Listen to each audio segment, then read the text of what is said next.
সেৱা সন্মান যাচিছোঁ। অসমৰ যলৈকে গৈছোঁ, যি শিক্ষাংগনলৈকে নাযাওঁ, মাজুলী মহাবিদ্যালয়ৰ দেৱজিৎ শইকীয়া নামটো শুনি বুকুখন ভৰি যায়। অসমত চিনি নোপোৱা মানুহ নাই।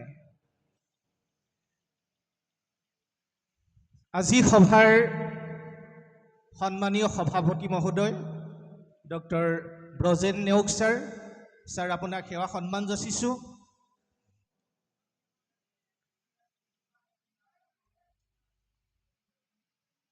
মাজুলী অসম কলেজ শিক্ষক সংস্থাৰ মাজুলী মণ্ডলৰ সাধাৰণ সম্পাদক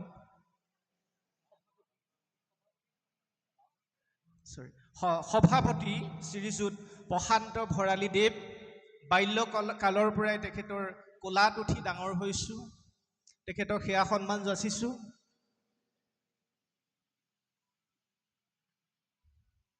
মোৰ সন্মুখত মোৰ শিক্ষাগুৰুসকল আছে, মাজুলীৰ গণ্যমান্যসকল আছে, সকলোকে মই নাম উল্লেখ নকৰোঁ, সময় সীমিত, মোক ৪৫ মিনিট দিছে। সকলোকে মই একেবাৰে কৰজোৰে মই সেৱা জনাইছোঁ আপোনালোকৰ শ্ৰীচৰণত। মোক আশীৰ্বাদ কৰিব যাতে জুবিন গাৰ্গৰ বিষয়ে এই কথাখিনিৰে আপোনালোকৰ মন যোগাব পাৰোঁ।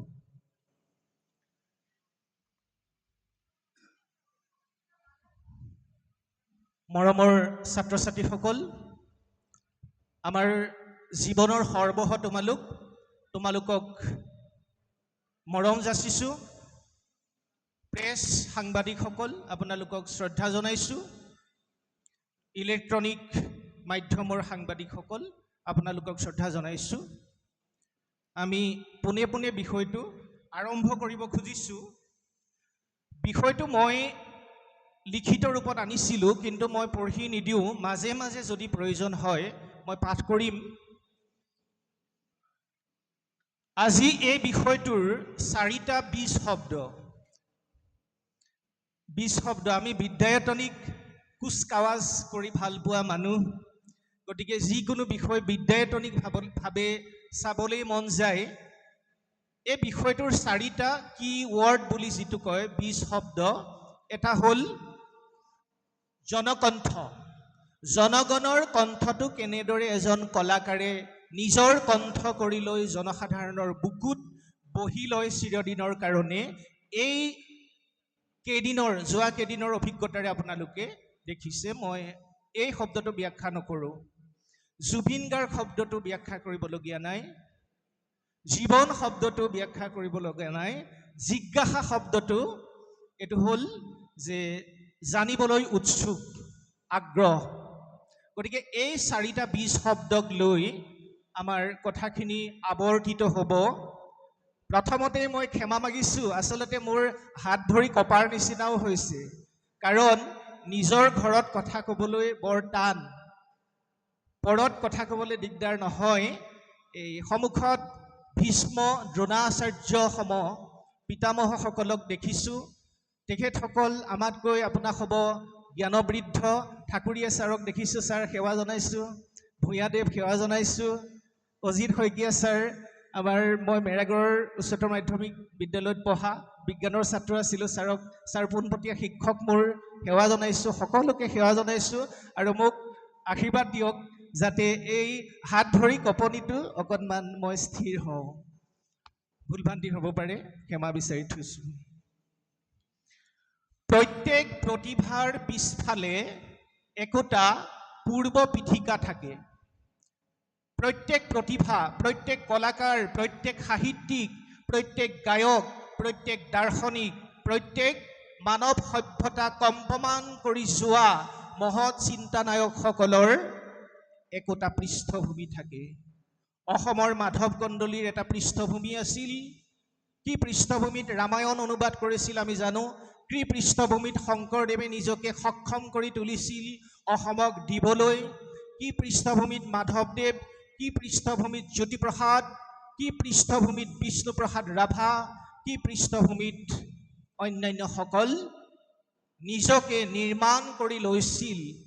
কেনেকুৱা ধৰণৰ সামাজিক সাংস্কৃতিক ৰাজনৈতিক অৰ্থনৈতিক বাতাবৰণেৰে তেওঁলোকৰ ব্যক্তিত্ব নিৰ্মাণ কৰিছিল, প্ৰতিভাক এটা সুনিৰ্দিষ্ট ৰূপ প্ৰদান কৰিছিল, সেই সম্পৰ্কে আপোনা হ'ব গুণী জ্ঞানী সেই সুধীবৃন্দ আপোনালোক জ্ঞাত, মই ব্যাখ্যা নকৰোঁ।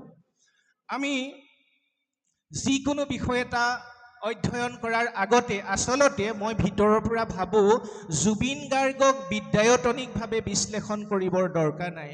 জুবিন গাৰ্গক ভূপেন হাজৰিকাৰ ক্ষেত্ৰত হোমেন বৰগোহাঁই ছাৰে এটা কথা কৈছিল যে হোমেন বৰগোহাঁইয়ে ভূপেন হাজৰিকাই গীত লিখিলে গালে কবিৰ কাৰণে, সাহিত্যিকৰ কাৰণে, মানুহৰ কাৰণে, খেতিয়কৰ কাৰণে, প্ৰেমিকৰ কাৰণে, শিক্ষকৰ কাৰণে, সাধকৰ কাৰণে। একেখিনি কথাই হয়তো জুবিন গাৰ্গৰ ক্ষেত্ৰতো প্ৰসংগত আনিব পাৰি। মই দেখিছোঁ সিদিনা গুৱাহাটীৰ ললিত ভৰালী কলেজৰ সন্মানীয় অধ্যক্ষ ডক্টৰ অমৰেন্দ্ৰ কলিতা ছাৰৰ এটা সামাজিক মাধ্যমত পোষ্ট পালোঁ। এইকেইদিন ৰিক্সা চালক, ঠেলাৱালা, পাণ দোকানী এইসকলৰ আগত জুবিন গাৰ্গৰ কথা নুলিয়াব। ৰিক্সা চলাই যাওঁতে মই নিজে পাইছোঁ, পৰহি গধূলি মই বৰপেটাৰ পৰা সৰ্থেবাৰীৰ পৰা আহি নলবাৰী পাইছোঁ, নলবাৰীত ই ৰিক্সাবিলাক ক্ৰছ কৰিছে জয় জুবিন দা, জয় জুবিন দা। সেয়া গতিকে সাধাৰণ মানুহে তাৰমানে বিচাৰ কৰি থৈছে আমি বিদ্যায়তনিক কচৰত নকৰিলেও চলিব। এটা কাকতালীয় ঘটনা হ'ল, সন্মানীয় অধ্যক্ষ মহোদয়ে যেতিয়া ক'লে যে এটা বক্তৃতা দিব লাগিব জুবিন গাৰ্গৰ জীৱন দৰ্শন গীত সম্পৰ্কে, ইতিসময়তে নলবাৰীৰ পৰা এগৰাকী কলেজ শিক্ষক গ'ল মোৰ ওচৰলৈ গৱেষণা কৰে জুবিন গাৰ্গৰ গীতৰ বিষয়ে। মই ভবা নাছিলোঁ, তেওঁ আৰম্ভই কৰিছে ইতিমধ্যে চিনপচিছ সংক্ষিপ্ত সাজুৱেই কৰিছে। সেই সময়তে ছাৰৰ ফোন পালোঁ। গতিকে দুইটা কাকতালীয়ভাৱে মিলি গ'ল, বিদ্যায়তনিকভাৱে চাবলৈ মন গ'ল। গতিকে বিদ্যায়তনিকভাৱে চাই যি অকণমান পক্ষী হ'ব উৰে যেন পখা অনুসাৰে একেবাৰে অন্তৰৰ পৰা কৈছোঁ, মই অকণমান চেষ্টা কৰিম। এই যে পৃষ্ঠভূমিৰ কথা ক'লোঁ, জুবিন গাৰ্গৰ প্ৰতিভা বিকশিত হোৱাৰ সময়খিনি যদি আমি চাওঁ, তাৰ পৃষ্ঠভূমি 1992 চনত জুবিন গাৰ্গৰ প্ৰথমটো সংগীতৰ এলবাম ওলাইছে। যুগল দাদালৈ সেৱা জনাইছোঁ, কালি ৰাতি 10 বজাত ওলাইছেগৈ মোৰ ওচৰ। গতিকে 92 চনত প্ৰথম গীতৰ এলবামটো ওলাইছে। মাইকটো অকণমান চাউণ্ডটো কমাই দিব।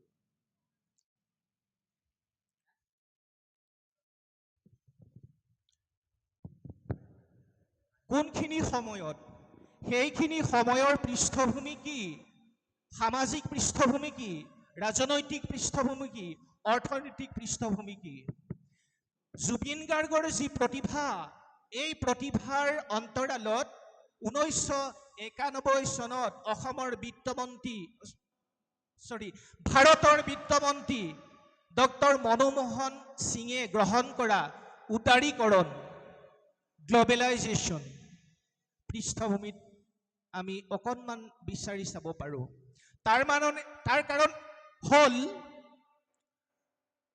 গ্লবেলাইজেশ্যনৰ যিটো ৰূপ অকল অৰ্থনীতিয়েই নহয়, অৰ্থনীতিৰ লগত সমাজ সংস্কৃতিকো ই অক্টোপাছৰ দৰে চেপি পেলাবলৈ আৰম্ভ কৰিলে। থলুৱা সংস্কৃতি, থলুৱা ভাষা বিপদাপন্ন অৱস্থাত পৰিণত কৰি পেলালে। এই সময়তে ইংৰাজী মাধ্যমৰ বিদ্যালয়বিলাকৰ প্ৰাদুৰ্ভাৱ হ'ল। আমি অসমীয়া বিষয়ৰ অধ্যাপকেও বিদ্যালয়ত ল'ৰা ছোৱালীক ইংৰাজী মাধ্যমত দিলোঁ। আৰু সেইখিনিতে আপোনালোকে মন কৰিছেনে যে হিন্দী গীতৰ খুব প্ৰাদুৰ্ভাৱ হৈছিল, পাশ্চাত্য সংগীতো ল'ৰা ছোৱালীবিলাকে ভাল পাইছিল। খালী হৈ আছিল, জ্যোতিপ্ৰসাদ আছিল, বিষ্ণুৰাভা আছিল, পাৰ্বতী প্ৰসাদ আছিল, তলসুটিৰে সেইখিনি সংগীত বৈ আছিল। কিন্তু যুৱ প্ৰজন্মক মন যোগাব পৰাকৈ হয়তো আমাৰ ঠিক মনত পৰে, তেতিয়া আমি হাইস্কুলৰ ছাত্ৰ জিতুল সোণোৱাল, মৰমী লগৰী নাযাবা দূৰলৈ। এই গীতবিলাক কিছুদিনৰ কাৰণে যুৱ প্ৰজন্মক আমোদ দিছিল, কিন্তু লুইতৰ বুৰমৰা শিশুৰ দৰে উশাহ লৈ আকৌ সোমাই যোৱাৰ দৰে জিতুল সোণোৱালো নিষ্প্ৰভ হৈ পৰিল। ইয়াৰ কাৰণ হ'ল একে হেয়ামি যি জিতুল সোণোৱালৰ গান ভাল লাগে, এতিয়াও শুনো। মৰমী লগৰী নাযাবা দূৰলৈ, মই গান নেগাওঁ, আমি সকলোৱে ভাল পাওঁ। তাৰ পিছতে জুবিন গাৰ্গৰ আৱিৰ্ভাৱ সেই সময়তে আপোনালোকে জানে জিতুল সোণোৱালৰ সৈতে বাদ্য সংগত কৰিছিল জুবিন গাৰ্গে। প্ৰথমতে তেওঁ বাদ্যযন্ত্ৰী হিচাপে তেওঁ আৰম্ভ কৰিছে, সকলো বাদ্য বজাব জানে। তাৰ পিছতে তেওঁ প্ৰথমটো এলবাম ওলাইছে, আমি অকণমান গান এটা শুনো, তাৰপিছত সেই গানটো ব্যাখ্যা কৰিম। চিৰঞ্জীৱ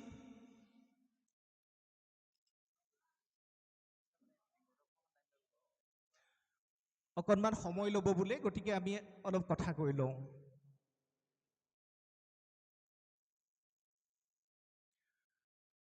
জুবিন গাৰ্গে গুৱাহাটী বিশ্ববিদ্যালয়ৰ অনুষ্ঠিত যুৱ মহোৎসৱত এষাৰ কথা ক'লে। সেই কথাষাৰ আছিল যে মই জ্যোতিপ্ৰসাদতকৈ বিষ্ণু ৰাভাক বেছি ভাল পাওঁ। এই কথাটোৰ পাৰ্শ্বক্ৰিয়া এনেকুৱাকৈ হ'ল যে পিছদিনা গোটেই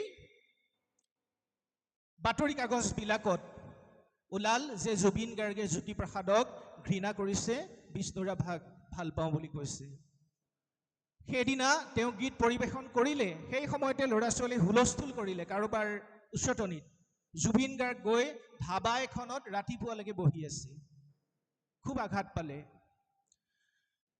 আমি দেখিম জ্যোতিপ্ৰসাদ আগৰৱালাৰ কাৰেঙৰ লিগিৰিৰ এই যে গীতটো, সোণৰ পালেঙতে ঔ মনে তৰা, সোণৰ পালেঙতে ঔ মনে তৰা, ধুনীয়া কোঁৱৰৰ ঘুমতি নাহিলে, এনেকে বুলি পেলাই যে গীতটো আছে। আৰু আমি কৈ থাকোঁ যে জ্যোতিপ্ৰসাদৰ গীতত আইনাম আছে, বিয়ানাম আছে, অসমীয়া থলুৱা সংগীত আছে। আমি দেখিম জুবিন গাৰ্গৰ গীতত সাংঘাতিক ধৰণেৰে অসমৰ জাতি জনগোষ্ঠীৰ লোকসংগীতৰ সুৰ কেনেদৰে বিদ্যমান, আমি বিশ্লেষণ কৰিবলৈ অকণমান প্ৰয়াস কৰিম। জ্যোতিপ্ৰসাদৰ এই সোণৰ পালেঙতে ঔ মনে তৰা, সোণৰ পালেঙতে ঔ মনে তৰা, আকৌ কৈছে ধুনীয়া কোঁৱৰৰ ঘুমতি নাহিলে, সাতোনৰে তলিছা পৰা মনে তৰা। এই গীতটো যদি আমি তালটো কাটি পেলাওঁ তেতিয়াহ'লে সোণৰে পালেঙত ঔ মনে তৰা। আৰতী বাইদেউ আপোনাক সেৱা জনাইছোঁ, গাওকচোন। সোণৰে পালেঙত ঔ মনে তৰা, এইটো কি গীত? বিয়ানাম। আমি যে কৈ থাকোঁ জ্যোতিপ্ৰসাদে লোকসংগীতৰ পৰা উপাদান লৈছে। ধুনীয়া কোঁৱৰৰ ঘুমতি নাহিলে, ধুনীয়া কোঁৱৰৰ আমাৰে মইনা শুবয়ে বাৰীতে বগ, ধুনীয়া কোঁৱৰৰ। উদাহৰণ দিছোঁ, মই জ্যোতিপ্ৰসাদৰ বিশ্লেষণ নকৰোঁ। জুবিন গাৰ্গৰ অতদিনে লুকাই থকা অসমৰ বৌদ্ধিক সমাজৰ চকুত লুকাই থকা সেই দিশবোৰ এতিয়া পোহৰলৈ আহিছে। গীতবিলাক প্ৰতিটো গীততে হয়তো তেওঁ যিবিলাক ফিউজনো কৰিছে, আমি যাম পিছলৈ। সাজু হৈছেনে তোমালোক? তোমালোকে গানে কি আনে গীতটো অকণমান গুণগুণাই দিয়াচোন।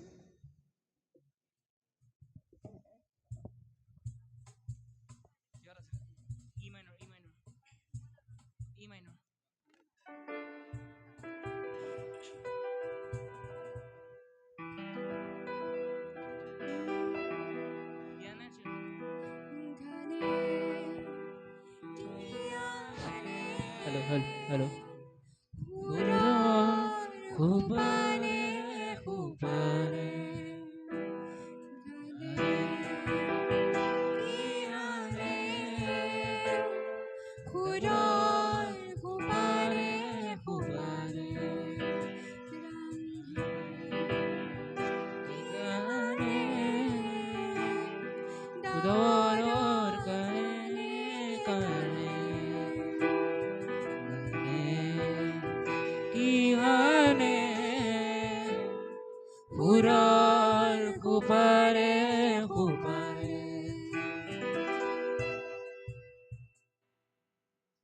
গীতটো ৰোমান্টিকতা বস্তুটো আচলতে অকল প্ৰেমিক প্ৰেমিকাৰ বিষয়বস্তু নহয়।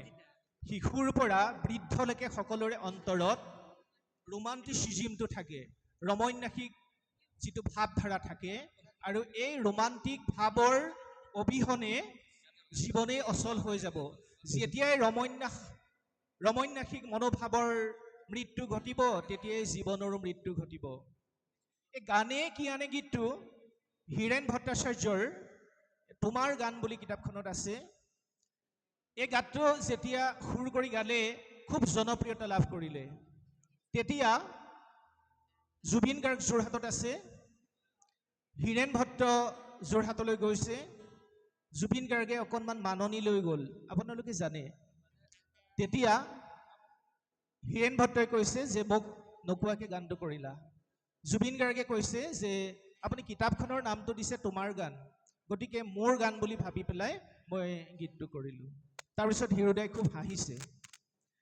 তাৰ পিছৰ পৰাই হিৰুদাৰ অন্যান্য গানো গাইছে, হেৰ' বাঁহী তোক বৰ ভাল পাওঁ আজি ইত্যাদি গাইছে। তেতিয়াৰ পৰাই হীৰেণ ভট্টাচাৰ্য জুবিন গাৰ্গৰ মাজত পিতৃ পুত্ৰৰ সুন্দৰ সম্পৰ্ক স্থাপিত হৈছে। আমি জুবিন গাৰ্গৰ কোনখিনি গীত তেওঁ নিজে ৰচনা কৰিছে, সময় লাগিব, 40,000 গীত গাইছে, তাৰ ভিতৰত নিজৰ গীত কোনখিনি সেইখিনি গৱেষণাৰ বিষয়। যিকেইটা গীত তেওঁ ৰচনা কৰা বুলি আমি ঠাউকতে পালোঁ, 3টা ধাৰা মই দেখা পালোঁ। এটা হ'ল কোমলকান্ত ৰোমান্টিক অনুভূতিসুলভ ধাৰা, ল'ৰা ছোৱালীবিলাকে তোমালোকে যিটো ভাল পোৱা প্ৰেমৰ গানবিলাক, আৰু এতিয়া সেই প্ৰেমৰ গানটো গৈ পেলাই ভগৱানৰ বন্দনা হৈ পৰিছে। দ্বিতীয়তে মই দেখা পালোঁ জীৱন জিজ্ঞাসাজনিত অন্তৰ্মুখীন ধাৰাৰ গীত। তৃতীয়তে দেখা পালোঁ যে সমাজ চেতনা যুক্ত প্ৰগতিবাদী গীত। জুবিন গাৰ্গক কিয়নো বৌদ্ধিক সমাজে কিছুৱে হয়তো আমিও অকণমান বেয়া পাইছিলোঁ, আমাৰ সন্মানীয় অধ্যক্ষ মহোদয় কৈছে, তাৰ ভিতৰত কি আছিল সেইখিনিও আমি চাবলৈ যত্ন কৰিম। এই কোমলকান্ত ৰোমান্টিক অনুভূতিসুলভ ধাৰাৰ গীতনো কোনখিনি? এই গীতখিনিৰ কাৰণে আচলতে আমাৰ যুৱক যুৱতীৰ নয়নৰ মণি হৈ পৰিল, হৃদয়ৰ মুকুতা হৈ পৰিল, হাৰ্ট থ্ৰব হৈ পৰিল। অনামিকা যিটো এলবাম, হাঁহিলে তুমি মুকুতামণি সৰে, দুচকু ভৰিলেও মন নভৰে, শেষত গৈ পেলাই সোণ সৰা সপোনৰ পাৰ ভাঙি অসীমলৈ আহিলা তুমি আহি, অসীমলৈ আহিলা তুমি আহি। প্ৰেমৰ গীত, কিন্তু এই ৰোমান্টিকতাটো বৌদ্ধিকতাৰে পৰিপূৰ্ণ, ইণ্টেলেকচুৱেলিটি। ৰোমান্টিকতাটো বৌদ্ধিকতাৰে পৰিপূৰ্ণ, অসীম। এই অসীম দৃষ্টিভংগী পৃথিৱীৰ সকলো শিল্পীৰে আছে। মেথিউ আৰ্নল্ড আমাৰ পৰিচয় হৈছিল সাহিত্যৰ ছাত্ৰ হিচাপে। তেওঁ কবিতাৰ সংজ্ঞা দিছিলে জীৱনৰ সমালোচনা, ক্ৰিটিচিজিম অৱ লাইফ। মেথিউ আৰ্নল্ড যেতিয়া মধুচন্দ্ৰিকালৈ গৈছিল, তেতিয়া ডভাৰ 20 ইংৰাজী সাহিত্যৰ অধ্যাপক আছে। ডভাৰ 20 শুদ্ধ কৈছোনে? ডভাৰ 20 কবিতাটো লিখিছিল মধুচন্দ্ৰিকালৈ গৈ। তাত কি লিখিছে? মধুচন্দ্ৰিকালৈ যাওঁতে মানুহৰ মন ৰোমান্টিক হৈ থাকে, ৰমন্যাসিক হৈ পৰে। সাগৰৰ ঢৌবিলাক দেখি তেওঁ শেষৰ ফালে কৈছে যে এই সাগৰৰ তুমুল ঘূৰ্ণি ঢৌৱে কি কৰিছে? সমাজৰ অখুৰা মখুৰাখিনি ধুই লৈ যাওক। Matthew Arnold. কাৰ্লাইল এনেকুৱা কথা কৈছিল, আৰু জুবিন গাৰ্গে ভাল পাইছিল চে গুয়েভাৰা। আমি পিছত আহিম। এতিয়া ৰমন্যাসিক গীতসমূহ জোনাকে কানে কানে ক'লে, এই গীতটো অকণমান গোৱাচোন।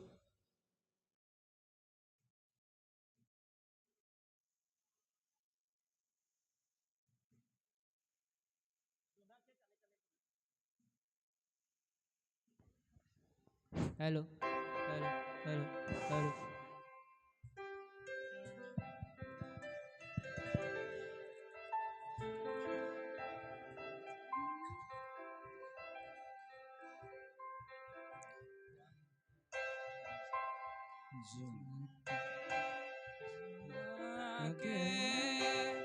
কানে কানে আহি ক'লে নিবিড় অবুজ ভাষাৰে তুমি মোৰ মাথো মোৰ নীৰৱে জ্বলি থকা তৰাবোৰে বাৰে বাৰে ক'ব খোজে তুমি মোৰ মাথো মোৰ তুমি মোৰ মাথো মোৰ। এই গীতটো চাওক জোনাকে কানে কানে আহি ক'লে তুমি মোৰ মাথো মোৰ সম্পূৰ্ণ ৰোমান্টিক গীত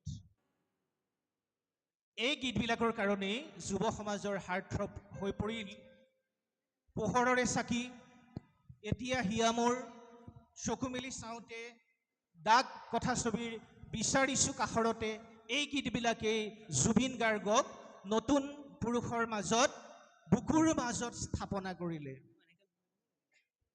লেখ দি শেষ কৰিব নোৱাৰি আমি অকল যুৱক যুৱতীৰ প্ৰতি পত্নীৰ প্ৰেম প্ৰকৃতি প্ৰেম দেশপ্ৰেম ইয়াতে ৰমন্যাসবাদ আছে বুলি ভাবিলে ভুল কৰা হ'ব আমাৰ মনৰ মাজত অতীতৰ প্ৰতি অতীতলৈ ঘূৰি যোৱাৰ শৈশৱক নতুনকৈ পোৱাৰ যি ভাৱ প্ৰতি ক্ষণতে আছে শৈশৱলৈ ঘূৰি যাবলৈ আমি শ্ৰদ্ধাৰ ঠাকুৰীয়া ছাৰৰ বন্ধুক যদি সমসাময়িক বন্ধুক যদি লগ পায় ক'ত ক'ত নদীৰ পাৰত গৰু চৰাইছিলে ক'ত সাঁতুৰিছিলে ক'ত বৰসবাহলৈ গৈছিলে ক'ত চুৰ কৰি ভাওনালৈ গৈছিলে মাফ কৰিব অভিভাৱকে নিদিয়ে ভাওনা চাবলৈ গতিকে এই কথাবিলাক মনলে উভতি আহে ল'ৰালি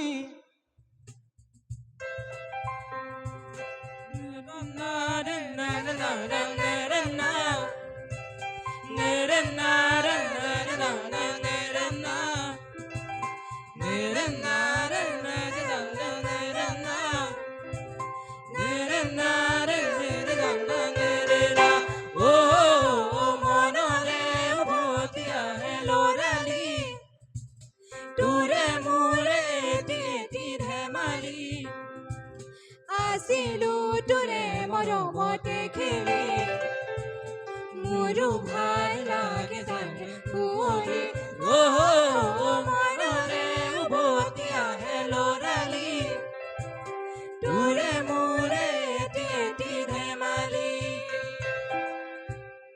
শ্ৰদ্ধাৰ ঠাকুৰীয়া ছাৰে গীতটো ভাল পালেনে বাৰু পায়নে গীতটো সকলোৱে ভাল পায় ল'ৰাই ভাল পায় বুঢ়াই ভাল পায় প্ৰেমিকে ভাল পায় প্ৰেমিকাই ভাল পায় এইকেইদিন মোৰ মায়ে কি কয় মোবাইলটো হেৰি লগাচোন এই কিবা খবৰ আহিছে নেকি জুবিনৰ আগতে নুশুনিছিলে নামঘোষা শুনে মা তাৰমানে মই মাৰ ওচৰত বহিবই নোৱাৰোঁ মোৰ কাম থাকি যায় এনেকুৱা হৈছে কথাটো প্ৰতি ঘৰে ঘৰে এতিয়া 70 বছৰ বয়স এই বৃদ্ধ ল'ৰা বুঢ়া এইকেইদিন যিটো যে হৈছে ইয়াৰ অন্তৰালৰ কাহিনীটো এইটো আমি গুচি গ'লোঁ শৈশৱলৈ অজিত শইকীয়া ছাৰ কঁহালগাঁৱৰ গাঁওখনৰ এই সৰুতে মুকলি পথাৰখনত বৰটেঙা ৰবাব টেঙা খেলা দিনটোলৈ গুচি গ'লোঁ সকলোকে লৈ যায় জুবিন গাৰ্গে আৰু মই এটা দেখিছিলোঁ যে ভূপেন হাজৰিকাৰ গীতত থেৰাপেটিক ট্ৰিটমেণ্ট আছে তাৰমানে আমাৰ ভাল লাগিলে আমাৰ বেয়া লাগিলে আমাৰ দুখ লাগিলে আমাৰ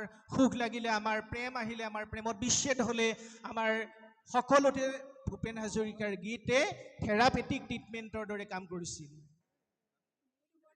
জুবিন গাৰ্গৰ গীতেও থেৰাপেটিক ট্ৰিটমেণ্টৰ দৰে কাম কৰিছেনে বাৰু শ্ৰদ্ধাৰ দত্তদেৱ দিব্যেশ্বৰ দত্তদেৱ থেৰাপেটিক ট্ৰিটমেণ্ট ৰাতিপুৱা শুই উঠিয়েই কেতিয়াবা ইউটিউব বাজি আছে ফোনত গোটেই ৰাতিটো টোপনি গৈছে টোপনিটো চিলমিল সপোন দেখা মানুহ মই পাইছোঁ গীতেৰে সপোন দেখা এইকেইদিন আপুনিও দেখিছে বোধ হয় তোমালোকেও দেখিছা এই কৰি গৈছে তাৰমানে সেইকাৰণে এই পৰিস্থিতি জুবিন গাৰ্গ এতিয়া কথাটো হ'ল জুবিন গাৰ্গৰ গীতৰ এই ৰমন্যাসিক ভাৱৰ অন্তৰালতো কিন্তু সাংঘাতিক ধৰণেৰে ৰোমান্টিকতা বৌদ্ধিক অনুশীলন আছে। মই এটা ব্যক্তিগত অভিজ্ঞতাৰ কথা ক'ব খুজিছোঁ। মৰমৰ ছাত্ৰ ছাত্ৰীসকল, তোমালোকৰ হাৰ্ট থ্ৰবৰ কথা কৈ আছোঁ, বেয়া লাগিছে নেকি বাৰু কথাখিনি? অকণমান নীৰৱে শুনিলে মই ভাল পাম, তোমালোককো গাবলৈ দিম। কোনোবা যদি তোমালোকৰ মাজত আছে ভাল গান গোৱা, আহিবা, তোমালোকেও গাবাচোন। মই কৈছিলোঁ যে বৌদ্ধিক মননশীলতা। মই এদিন গুৱাহাটী বিশ্ববিদ্যালয়ত গৱেষণা কৰি থাকোঁতে, তেতিয়া মই ভি ভেংকটৰাও গৱেষক ছাত্ৰাবাসৰ আৱাসী। এদিন কি মন গ'ল, মই জুবিন গাৰ্গৰ ঘৰলৈ যাওঁ। তেতিয়া এপল কোম্পানীৰ প্ৰতিষ্ঠাতা ষ্টিভ জবছৰ সৰু এখন জীৱনী মই লিখিছোঁ। সেইখন 3 দিনৰ আগত প্ৰকাশ হৈ ওলাইছে। মই পাণবজাৰৰ পৰা সেই কিতাপ 5খনমান ল'লোঁ। লৈ পেলাই ভাবিলোঁ আজি জুবিন গাৰ্গৰ ঘৰলৈ যাওঁ। কেলৈ যাওঁ, লগ পাম নে নেপাম, কোনো ধৰণৰ। কিন্তু কাহিলীপাৰাত মই ডক্টৰ গোবিন্দ প্ৰসাদ শৰ্মা ছাৰৰ, কালি ছাৰে ফোন কৰিছে, আপোনালোকলৈ মৰম চেনেহ জনাইছে, খুব ভাল পায় মাজুলী, ডক্টৰ গোবিন্দ প্ৰসাদ শৰ্মা ছাৰ। ছাৰৰ ঘৰ চিনি পাওঁ। মই ছাৰক সুধিলোঁ জুবিন গাৰ্গৰ ফ্লেটটো কোনটো, এইটো দেখুৱাই দিলে। মই আহিলোঁ, তেতিয়া বিয়লি 1:30 বাজিছে। দেউতাক ওলাই আহিলে, মই পৰিচয় দিলোঁ। অলপ পিছতে টাৱেল এখন পিন্ধি খালী গাৰে জুবিন গাৰ্গ ওপৰৰ পৰা নামি আহিছে, হাতত টেটু এটা চাই। মই যে আছোঁ, দেউতাক আছে গম পায়, কিন্তু মই যে আছোঁ গম নাপায়। হয়তো মোৰ ওচৰ পায়ো তাতু নে টেটু বুলি কয়, তাতুটো চাই নামি আহিছে। মই কোন পিছত মোক সুধিছে কেনেকুৱা লাগিছে তাতুটো। মই কৈছোঁ যে ভাল লাগিছে। ক'ত আঁকিলে? এই চানমাৰীত তাত এখন খুলিছে, কালি মোক মাতিছিলে, মই গ'লোঁ, সিহঁতে বিনামূলীয়াকৈ আঁকি দিছে হাতত এটা তাতু। বহিল, তেতিয়া বিশ্বকাপ ফুটবল চলি আছে, মস্ত এটা টিভিত। তাৰপিছত তাতুৰ পৰা মনটো গৈ পেলাই টিভিত পালে। মই ভাবিলোঁ আকৌ টিভিৰ কথা সুধিব লাগিব এতিয়া। মই পিছত তাৰমানে প্ৰথম তাতু, তাৰপিছত টিভিটো ভাল লাগিছে, বহুত ডাঙৰ। ইহঁতৰ বোলে মই ব্ৰেণ্ড এম্বেচেডৰ নৰ্থ ইষ্টৰ, আৰু 3.5 লাখ দাম, মই 50,000 দি থৈ আহিছোঁ, সিহঁতে বিনামূলীয়াকৈ দিছিলে। চাহ আহিল, চাহ খালোঁ।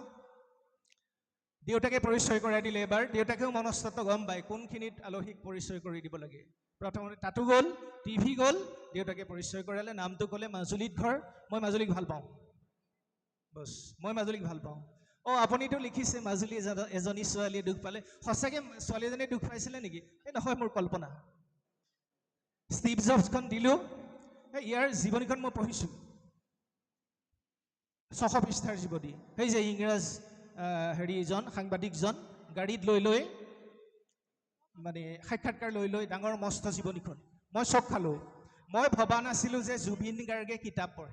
মই সুধিলোঁ আপুনি কিতাপো পঢ়ে? এই আমাৰ পাপুৰ বহুত ডাঙৰ কালেকশ্যন আছে, ভিতৰত গ'লে দেখিবি, মোক তই বুলিবলৈ আৰম্ভ কৰিছে। ভিতৰত গ'লে দেখিবি বহুত ৰেয়াৰ কালেকশ্যন আছে, মই খুব পঢ়োঁ। তাৰমানে মইও সেই জীৱনীখন পঢ়িয়েই, 600 পৃষ্ঠাৰ জীৱনীখন পঢ়িয়েই ষ্টিভ জবছৰ সৰু জীৱনীখন লিখিছিলোঁ। তেতিয়া গম পালোঁ তেওঁ কিতাপ পঢ়ে। তাৰপিছত এইকেইদিনত আৰু গম পাইছোঁ, দেউতাকে নিজেই কৈছে সৰুৰ পৰা কিমান কিতাপ ভাল পায়। সেই ইণ্টেলেকচুৱেলিটিটো ভিতৰত আছে। সেইকাৰণে ৰমন্যাসী গীতবিলাকতো সেই বস্তুটো দেখা পোৱা যায়। এই যে মায়াবিনীটো অকণমান ধুমুহাৰ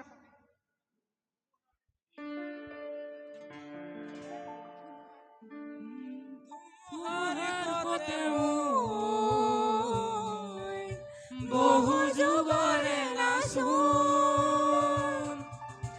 এন্ধাৰো সঁচা মোৰ, বহু দিনৰে আপোন। প্ৰেমৰ গীত এটা লিখিছে, ৰোমান্টিক গীত এটা, কিন্তু ৰোমান্টিকতাৰ মাজত জীৱন জিজ্ঞাসা আহিছে, যাৰ কথা আমি আলোচনা কৰিম। জুবিন গাৰ্গৰ গীতত ৰমন্যাসবাদ আছে আৰু গভীৰ অন্তৰ্দৃষ্টিৰে জীৱন জিজ্ঞাসা আছে। প্ৰেমৰ গীতটোত ধুমুহাৰ সতে মোৰ চিৰদিনৰ নাচোন। জীৱনত সংঘাত আছে, জীৱনত আঘাত আছে। এই সংঘাত কম বেছি পৰিমাণে সকলোৰে আছে।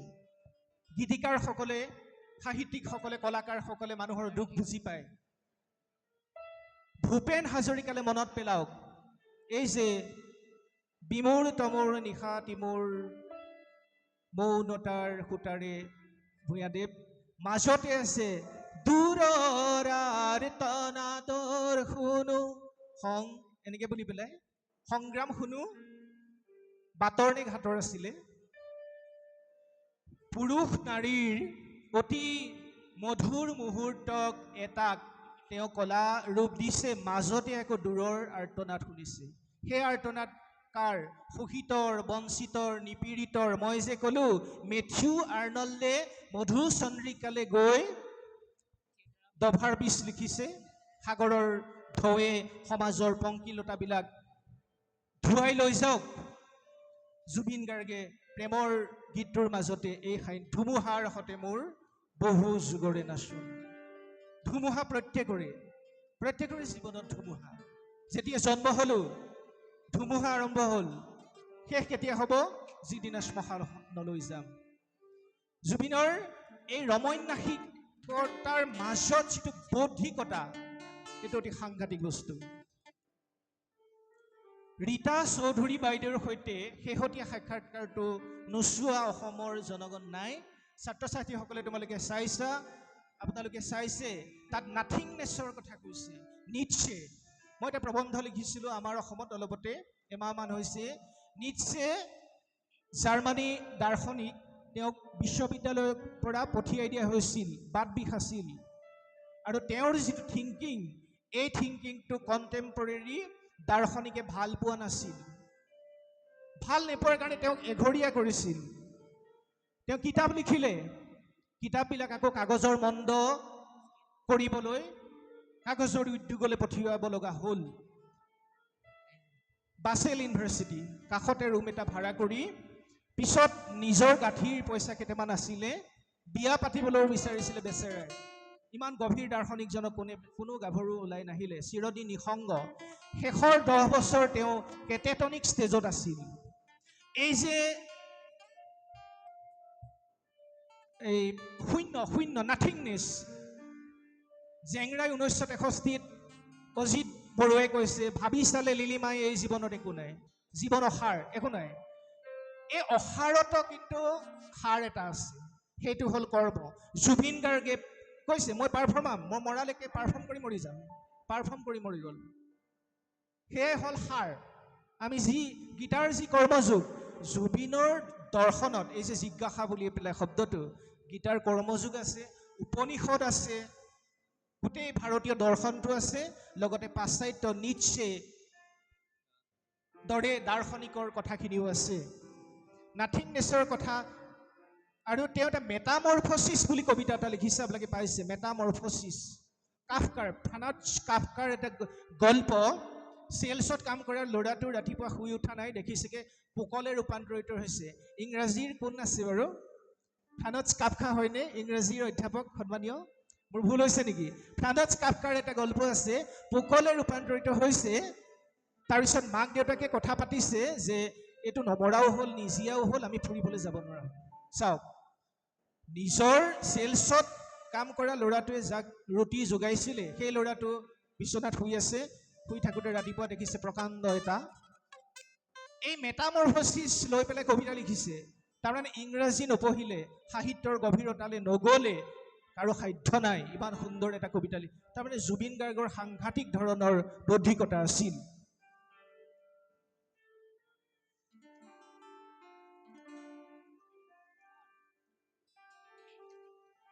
কাৰ্লাইলে যন্ত্ৰ সভ্যতা ভাল পোৱা নাছিল তেওঁ এখন কিতাপত কৈছে যে এই উদ্যোগীকৰণ যিটো ইণ্ডাষ্ট্ৰিয়েলাইজেশ্যন এইটো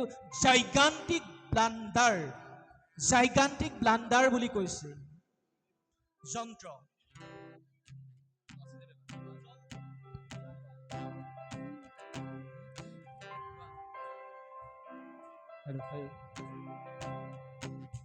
ৰাতিপুৱা শুই উঠি যাবলৈ যে হয় স্কুললৈ গধুৰ পঢ়াৰ বোজা কঢ়িয়াওঁতে যায় দিন দূৰলৈ স্কুলৰ শেষত টিউচন কৰি ঘূৰি আহি একো নাপাওঁ বিচাৰি হওঁ কৰি ভাগৰি বিছনা কোলাকে লওঁ সামৰি আমি যেন যন্ত্ৰ যন্ত্ৰ একো একোটা যন্ত্ৰ যন্ত্ৰ আমি যেন যন্ত্ৰ যন্ত্ৰ একো একোটা যন্ত্ৰ যন্ত্ৰ কাৰ্লাইলে কৈছে এখন আচৰিত পৃথিৱীলৈ আগবাঢ়ি আহিছোঁ উদ্যোগীকৰণ হ'ল যন্ত্ৰ আহিল কিন্তু মানুহ সাংঘাতিক ভৱিষ্যতলৈ আগবাঢ়ি গৈছে তেওঁ সমৰ্থন কৰা নাছিল কুটিৰ শিল্পক কাৰ্লাইলে অনুমোদন কৰিছিল কুটিৰ শিল্প হ'ব লাগে যন্ত্ৰ নালাগে জুবিন গাৰ্গে আমি যেন যন্ত্ৰ আৰু এতিয়া অতি সাংঘাতিক সভ্যতা চলিছে টকাৰ সভ্যতা ধনৰ সভ্যতা ভোগ ভাল কিন্তু সেই ভোগ যদি নিচালৈ ৰূপান্তৰিত হয় বৰ্তমানে যিটো জুবিন গাৰ্গৰ মৃত্যুৰ সম্পৰ্কত চলি আছে সেই ঘটনা হয় বৰ্তমান মানুহবিলাক যন্ত্ৰ হৈ পৰিছে যন্ত্ৰৰ কোনো অনুভূতি নাই মানৱীয় প্ৰমূল্যবোধ নাই আমি যেন যন্ত্ৰ একোটা যন্ত্ৰ চলিব টকাৰ সভ্যতা যেতিয়া আৰম্ভ হ'ল 100 বছৰ চলিব হয়তো 200 বছৰো চলিব টকাৰ কোনো মূল্যবোধ নাই মূল্যবোধ নোহোৱাৰ কাৰণে এজন অসমীয়াৰ হিয়াৰ আমঠুৱে বিদেশত এনেদৰে প্ৰাণ বিসৰ্জন দিবলগীয়া হৈছে সম্পদৰ কোনো মূল্যবোধ নাই কিহৰ আছে সাহিত্যৰ সংগীতৰ প্ৰেমৰ মৰমৰ সহানুভূতিৰ জুবিন গাৰ্গে সেই প্ৰেম সহানুভূতি মৰম লৈ পেলাই গুচি গ'ল আপোনালোকে চাওক এই যিটো ইণ্টেলেকচুৱেলিটি ভুল কৰিছিলোঁ বৰ ভুল কৰিছিলোঁ জুবিন গাৰ্গক আমি এতিয়া আপোনালোকক মই আচলতে সমজুৱাকৈ জনাবলৈ মোৰ কোনো ধৰণৰ অধিকাৰ নাই তথাপিতো এগৰাকী অধ্যাপক গৈছে আমাৰ ওচৰলৈ যে আমাৰ অধীনত জুবিন গাৰ্গৰ গীতৰ বিষয়ে গৱেষণা কৰিব প্ৰথমতে মই শংকিত হৈছিলোঁ কিন্তু এই 3-4 দিন মই অলপ ধ্যান কৰি পঢ়ি বুজি যি দেখিলোঁ গানবিলাক মই ধ্যান কৰিলোঁ চকু মুদি মই 3-4 ঘণ্টা বহি থাকোঁ অকলশৰে মোৰ মনত কাৰ্লাইল আহিল চেলি আহিল কিটছকটো পগলা বুলি কৈছিল পগলা কিটছ ইংলেণ্ডৰ পৰা গৈ পেলাই ইটালী পাইছিলগৈ ইটালীত সেই সময়ত কি হৈছিল যে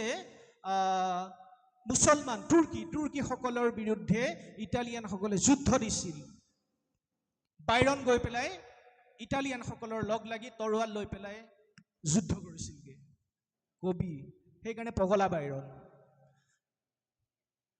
আব্দুল কালামে এষাৰ কথা কৈছে প্ৰচলিত চিন্তাধাৰাৰ বিপৰীতে মৌলিক যদি কিবা কৰিবলৈ যায় মানুহে পাগল আখ্যা দিয়ে জুবিন গাৰ্গকো আমি তেনেকুৱা আখ্যা দিছিলোঁ নেকি আত্মসমালোচনাৰ অন্তৰ্প্ৰক্ষালনৰ সময়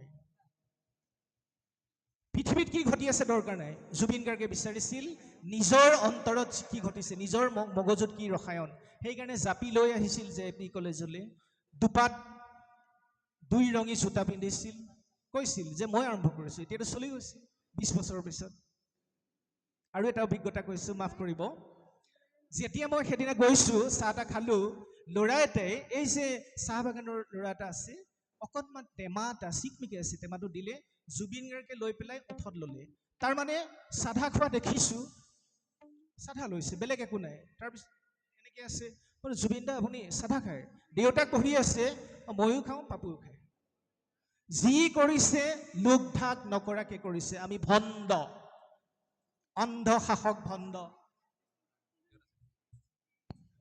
শিক্ষিত সমাজৰ সমান আমি মোৰ নিচিনা ভণ্ড মানুহক গীতেৰে শিকাই থৈ গৈছে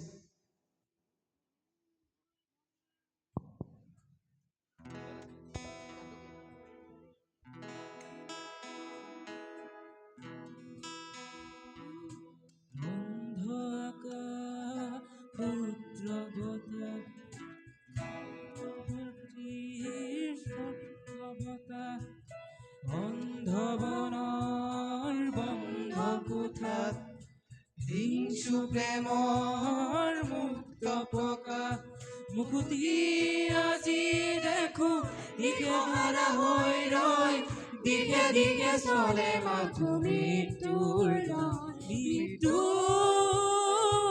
এতিয়া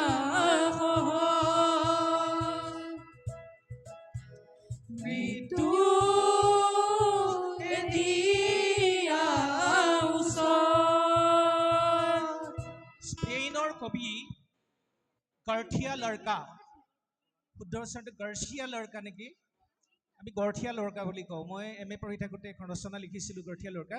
তেওঁ আন্দালুচিয়াত জন্ম হৈছিলে, স্পেইনৰ।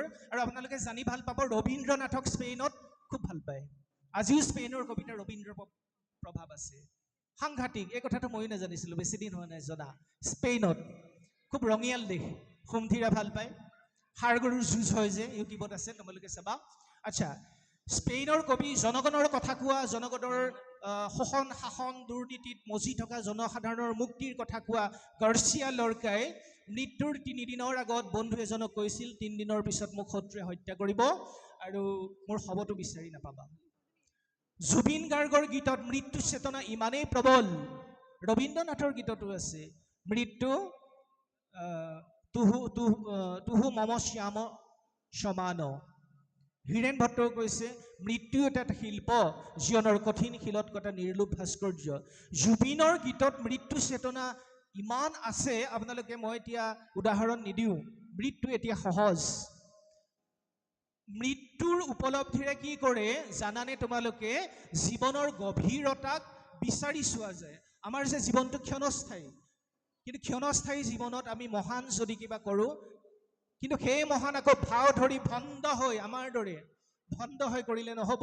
পাণ দোকানীৰ বুকুত সোমাব পৰাকৈ, ৰিক্সা চালকৰ বুকুত সোমাব পৰাকৈ, তোমালোকৰ বুকুত সোমাব পৰাকৈ, চৰ্দাৰ ৰূপজ্যোতি বাইদেউৰ বুকুত সোমাব পৰাকৈ, ঠাকুৰীয়া ছাৰৰ মনলৈ উভতি আহে ল'ৰালি, আহিলেই চাগে ল'ৰালি, সেই তেনেকৈ কাম কৰিব লাগিব। জুবিন গাৰ্গে দেখুৱাই থৈ গ'ল, সেই মৃত্যু শিল্পৰেও, শিল্প বুলিও আমি সংজ্ঞায়িত কৰিব নোৱাৰোঁ। সেই মৃত্যু চেতনা অতি সাংঘাতিক। যোৱাৰ আগে আগে বহু কথা কৈছিল তেওঁ।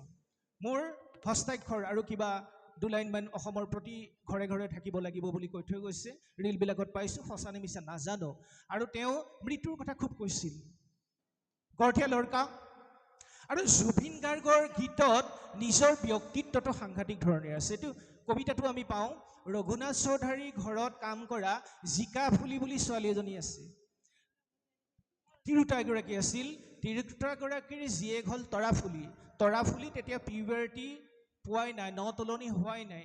তেতিয়া ৰঘুনাথ চৌধাৰীয়ে মধুৰ ভাৱনা, একেবাৰে সৰু, হয়তো 6-7 বছৰ বয়সীয়া, তাৰমানে কবিসকল জন্ম হয় সেই সময়তে তেওঁ এটা মধুৰ ভাৱ, এইটো প্ৰেম বুলিও আমি ক'ব নোৱাৰোঁ। প্ৰেম মানে বেলেগ ধৰণৰ প্ৰেম এইটো। জিকা ফুলি গুচি গ'ল, ছোৱালীজনীও গুচি গ'ল। ৰঘুনাথ চৌধাৰীৰ মনত খুব দুখ হ'ল। তেওঁৰ সৰুতে ঘাট মাৰা, পিৰালিৰ পৰা পৰি ভৰি এক্সিডেণ্ট হৈছে, স্কুলৰ পৰা শিক্ষকৰ লগত কাজিয়া কৰি পেলাই স্কুল এৰিছে। জুবিন গাৰ্গে বি বৰুৱা কলেজত ফিজিক্সৰ পৰীক্ষা প্ৰশ্ন কাকত ফালি থৈ আহিছে, নিদিওঁ পৰীক্ষা, মই এইটো কাৰণে জন্ম হোৱা নাই, মোৰ ডেষ্টিনেশ্যন বেলেগ, মোৰ উদ্দেশ্য বেলেগ। আৰু এই যে তেওঁৰ ব্যক্তিত্বটো গানবিলাকত আছে ৰঘুনাথ চৌধাৰীৰ, আপোনালোকে মন কৰিব, গোলাপ কবিতাটি, ফুলিবিনে মোৰ মানস কুঞ্জত মোৰ দৰদী ফুলাম পাহি, উঠিবনে বাজি প্ৰিয়া পাপিয়াৰ পুলক ভৰা মিলন বাহি। মৃত্যুৰ কথা কৈছে জুবিন গাৰ্গে।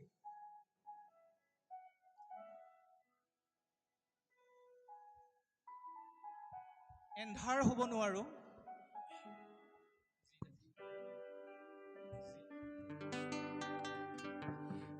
এন্ধাৰ হ'ব নোৱাৰো, মজি দিব নোখোজো, পাখি মেলা অতীত কিদৰে পাহৰো।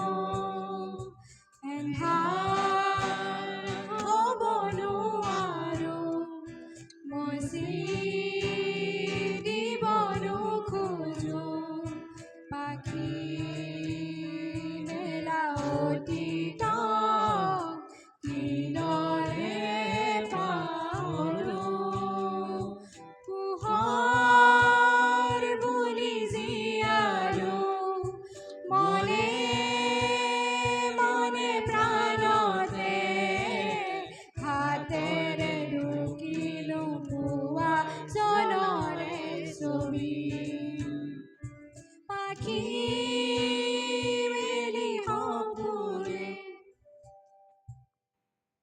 বাস্তৱৰ পৰা কবিসকল, গায়কসকল, শিল্পীসকল পলায়ন কৰে। নিজৰ এখন জগতত থাকে তেওঁলোক। সেই জগতখন তেওঁলোক এই বাস্তৱত বিচাৰি নাপায়।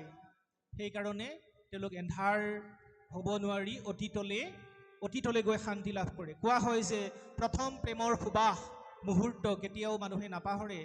এই অতীতৰ সোঁৱৰণি হয়তো প্ৰথম প্ৰেম হ'ব পাৰে, প্ৰথম যি জ্ঞানৰ অন্বেষণ কৰাৰ দিনটো হ'ব পাৰে।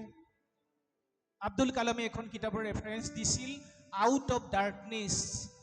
এই আউট অফ ডাৰ্কনেছ কিতাপখনত তাৰমানে কৈছে যে মানুহৰ যেতিয়া অনুভূতিবিলাক বাহিৰত থাকে, বহিৰ্বিত্তত থাকে, তেতিয়া ভিতৰলৈ যাব নোৱাৰে, ক'ৰ লেভেললৈ যাব নোৱাৰে। যেতিয়াই মানুহৰ জীৱনত সংঘাত আহে তেতিয়াই বহিৰ্বিত্তৰ পৰা কেন্দ্ৰাভিমুখী হয়। জুবিন গাৰ্গে সংঘাত কি আহিছিল, মই এতিয়া মাকক হেৰুৱাইছে, জংকীক হেৰুৱাইছে, এমাহৰ ভিতৰতে তেওঁ মাকক লৈ লিখিছে, এলবাম কৰিছে। জংকীৰ আগতে বাণীবন্ধন হৈ যোৱা গীত এটাক পিছত টুকুৰা টুকুৰকে তুমি চালেই জানা।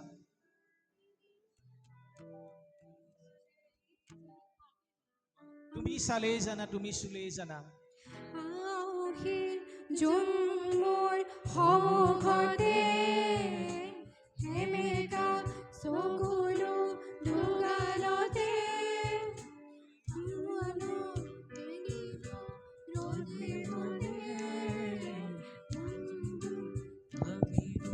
দুগালতে তুমি আহিবা এদিনা ৰং দিবা দুচকু মৰমেৰে বুকু সঁচা। আহি যোন মোৰ সন্মুখতে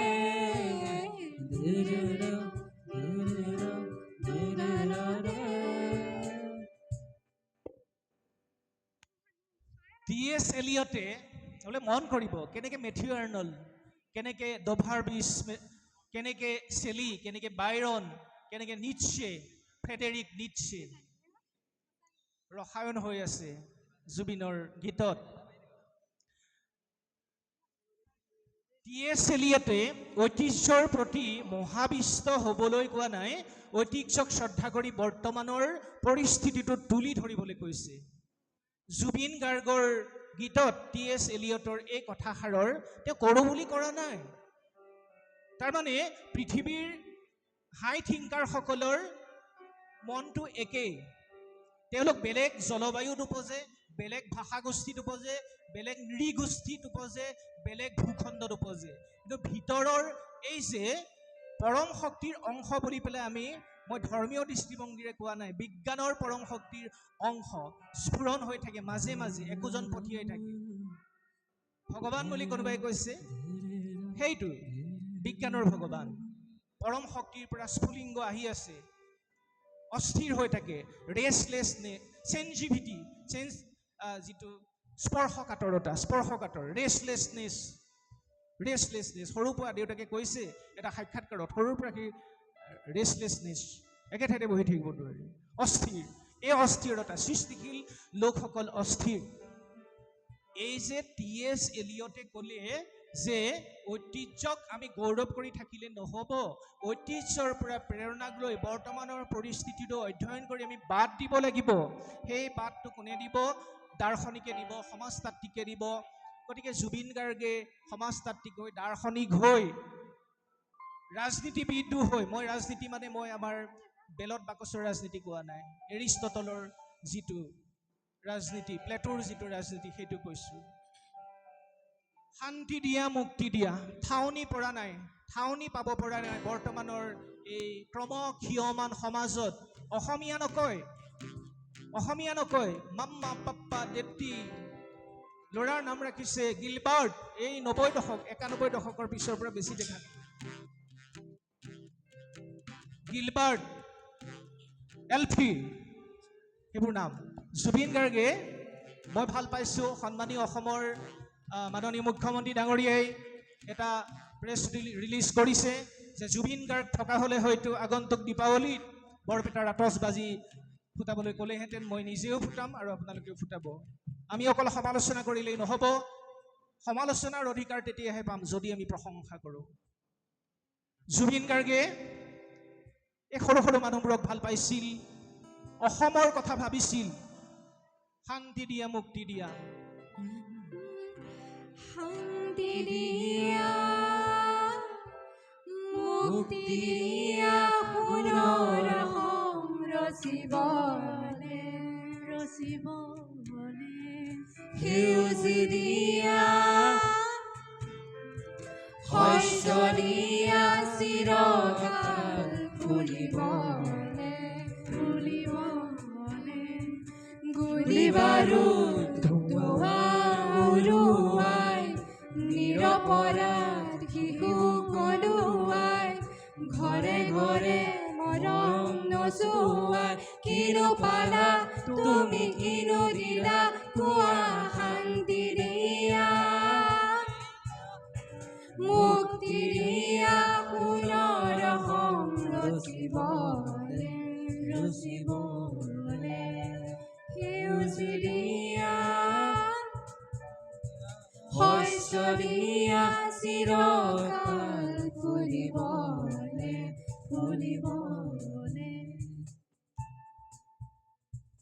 কথা কোৱাৰ অধিকাৰ আমাৰ নিজক চোৱাৰ অধিকাৰ আমাৰ মৰমৰে পথা বৰ বিষয় এইকাৰণে মই পিছৰখন কৈছিলো নতুন গঢ়াৰ অধিকাৰ আমাৰ নৱপ্ৰজন্ম স্বপ্ন জীৱনতকৈও বিশাল স্বপ্ন জুবিনৰ স্বপ্ন আছিল মই পৃষ্ঠভূমিটো কৈছিলো আলফাৰ যিটো সময় 91 92 93 94 এই 90 দশকটো অসমৰ কোনো শাৰী নাই এই ভয়াৱহ দিনকেইটা নৈৰাজ্যবাদৰ নিচিনাই হৈ গৈছিল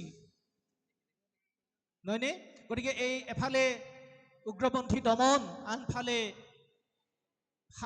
সামৰিক সন্ত্ৰাসবাদ দমনৰ নামত জনজীৱন নিৰাশাৰে ভৰি পৰিছিল গীতে আশা দিয়ে জুবিনে আশা দিলে সোণৰ অসম ৰচিবলে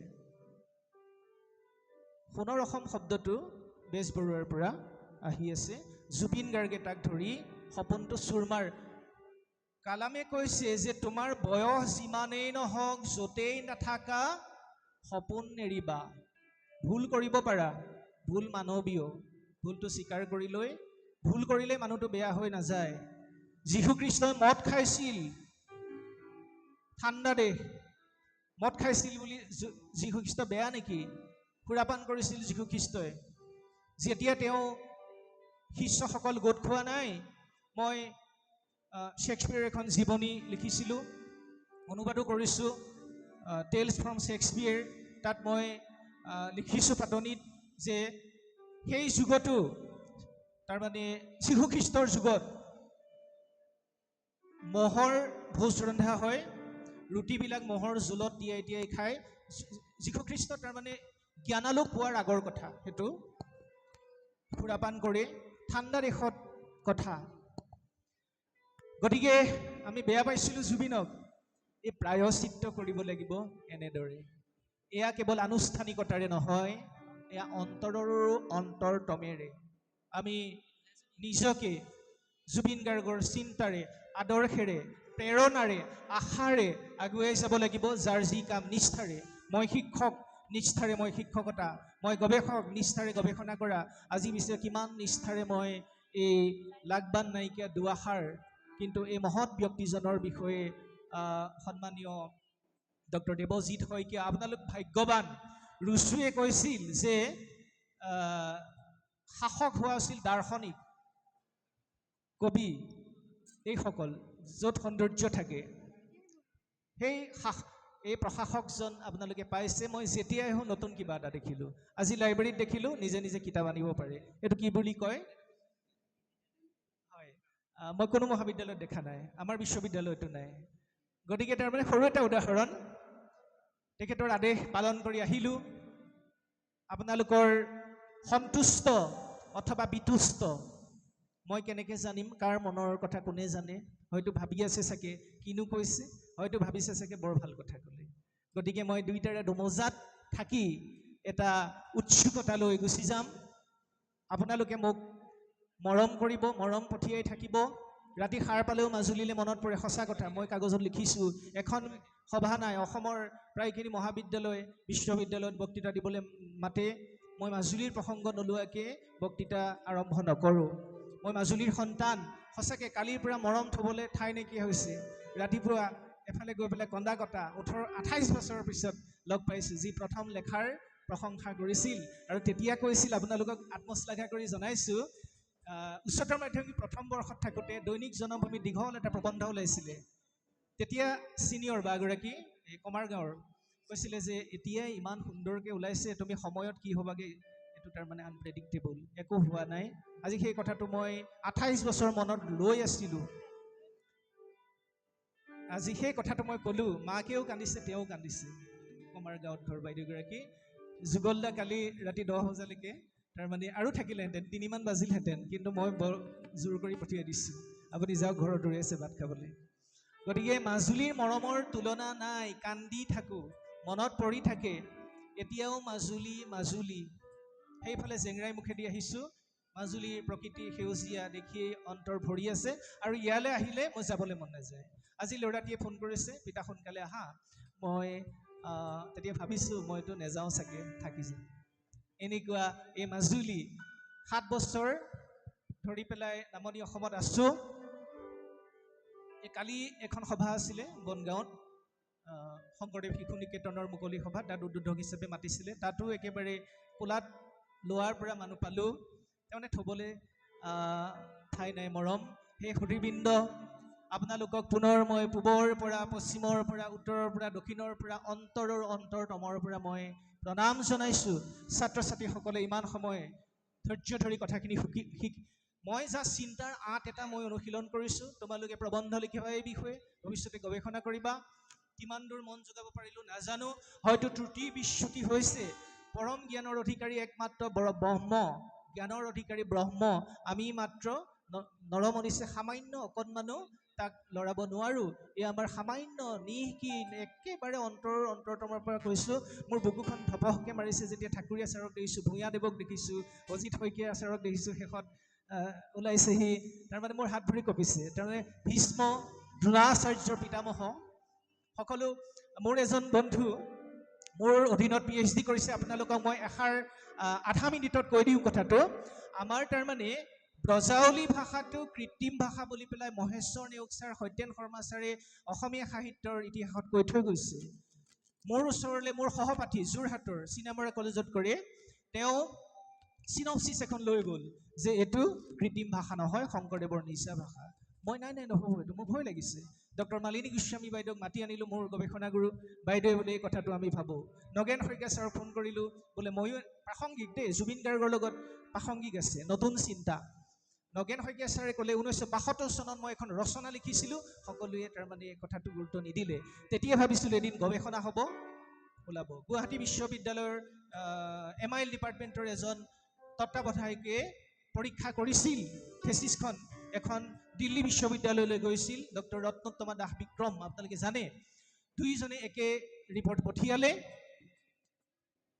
তেখেতে স্বীকাৰ কৰি গৈছে অসমীয়া ভাষা সাহিত্যৰ এইটো যুগান্তকাৰী আৱিষ্কাৰ তাৰমানে শিলালিপিৰ পৰা চৰ্যাপদৰ পৰা মাধৱ কন্দলীৰ পৰা কীৰ্তন একেবাৰে অষ্টাদশ শতিকালৈকে গোটেই বস্তুটো এনেকুৱাকৈ 6 বছৰ লাগিল তেওঁৰ কামটো থেচিছ আৰু আপোনালোকে জানি ভাল পাব এই অসমীয়া সমাজ ভাল পোৱা সংস্কৃতি ভাল পোৱা জুবিন গাৰ্গে কথাটো নাজানিলে মিথিলাৰ দ্বাৰভাংগা বিশ্ববিদ্যালয়ত শংকৰ মাধৱদেৱৰ নাটকবিলাক তেওঁলোকৰ ভাষাত লিখা বুলি চিলেবাছত পঢ়াই আছে এই ব্ৰজাৱলী ভাষাটো তেওঁলোকৰ হিষ্ট্ৰী অফ মৈথিলী লিটাৰেচাৰত এই ব্ৰজাৱলী ভাষাটো তেওঁলোকৰ ভাষা বুলি পেলাই পঢ়াই আছে এইবিলাক নতুন চিন্তা নতুন চোৱাৰ হেঁপাহ আমাৰ কথা কোৱাৰ অধিকাৰ আমাৰ এই অধিকাৰখিনি আমি এনেই ক'লে নহ'ব প্ৰমাণ আৰু তথ্য আৰু প্ৰণালীবদ্ধ অধ্যয়নেৰে আমি ক'ব লাগিব এতিয়া আপোনালোকে জানি ভাল পাব সেই থেচিছখন ইংৰাজীলৈ আৰু হিন্দীলৈ অনুবাদ হৈ আছে আমি যাম দ্বাৰভাংগা বিশ্ববিদ্যালয়ৰ VC-ক আমি লগ ধৰিম সন্মানীয়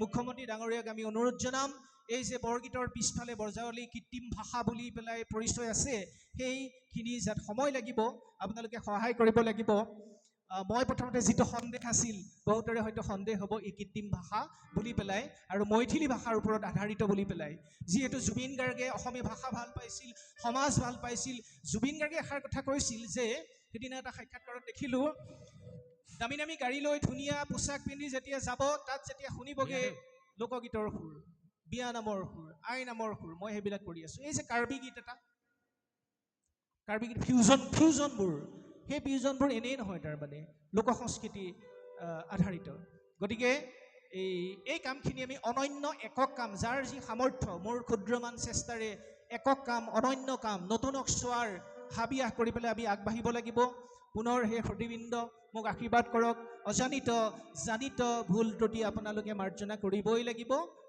জয় জুবিন গাৰ্গ